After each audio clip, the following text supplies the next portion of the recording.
Quand j'ai annoncé à ma mère qu'on avait le projet de transformer la maison familiale en hôtel, elle nous a rétorqué qu'il n'était pas question que des étrangers viennent habiter chez elle.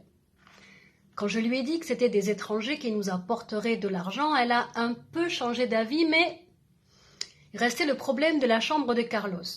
Personne dans la chambre de Carlos, inutile d'insister. Dimitri est revenu à la charge plusieurs fois et c'est Yanis qui a fini par avoir le dernier mot. Personne dans la chambre de Carlos, d'accord. La chambre de Carlos, ce serait le bureau où on accueillerait les clients pour leur donner leurs clés. Et ça ne serait pas un hôtel, ça serait la pension Carlos, en hommage au fils de cette terre qui avait sombré dans l'une de ses colères.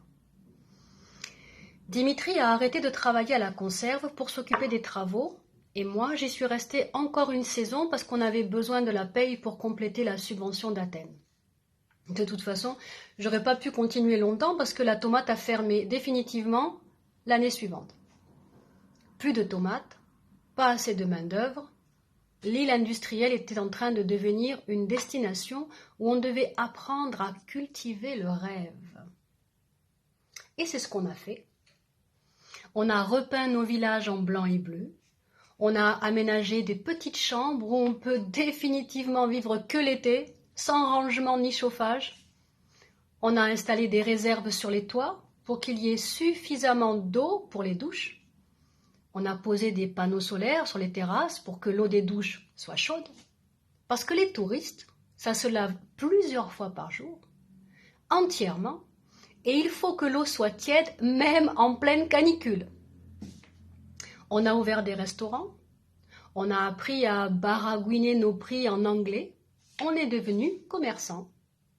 Là où il y avait en tout et pour tout 5 épiceries sur l'île entière, des dizaines de supermarchés ont poussé comme des champignons avec leur stock de conserves et de produits inutiles qui arrivent par containers entiers après avoir traversé toute la mer Égée.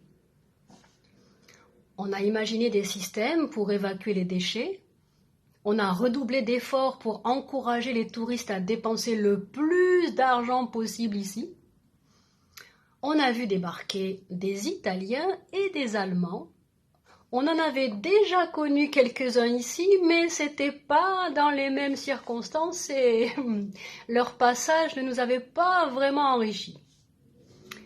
Puis sont arrivés des Français, des Américains, des Anglais et maintenant ce sont les Chinois qui nous arrivent par milliers. En à peine 30 ans, tout s'est transformé. La tomate a disparu de Santorin comme si elle n'avait jamais existé. La vieille Argiro est morte dans son sommeil. Les parents de Thanasi sont vendus à des étrangers et ils sont partis. Finalement, tout le monde a pris le train de l'évolution sans encombre. Chacun a trouvé sa place. Dimitri s'est associé avec son frère à la taverne près de la grotte du site archéologique d'Akrotiri. Et Yanis s'est lancé dans la location de voitures pour les touristes. Il parle toutes les langues, celui-là, et pas besoin d'aller les apprendre à l'université.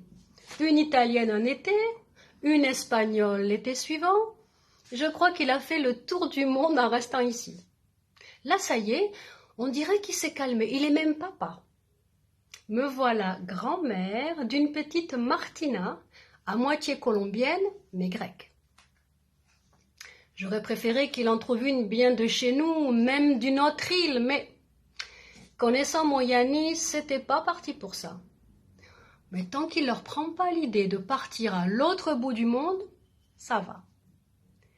Puis j'aurais bien voulu qu'on l'appelle Athanasi, mais maintenant, ce sont les parents qui décident du prénom sans même attendre le baptême.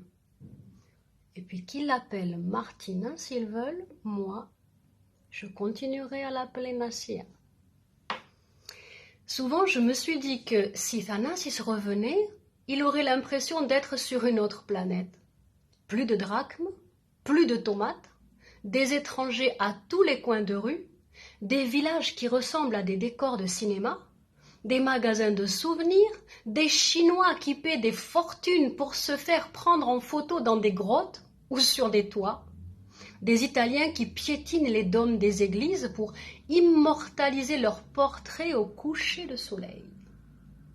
Sans parler des ordinateurs, Internet et le Wi-Fi. Je ne sais pas s'il apprenait ça, l'Internet, dans son école du Pirée, mais nous, il a fallu qu'on l'apprenne vite et tout seul pour ne pas se faire anéantir par la concurrence. Même moi, je m'y suis mise et je me suis mise à parler français et anglais pour pouvoir recevoir tout le monde, répondre au téléphone et faire des réservations. On n'a rien à faire de spécial. Les touristes, ils viennent. L'américaine, elle est arrivée hier soir.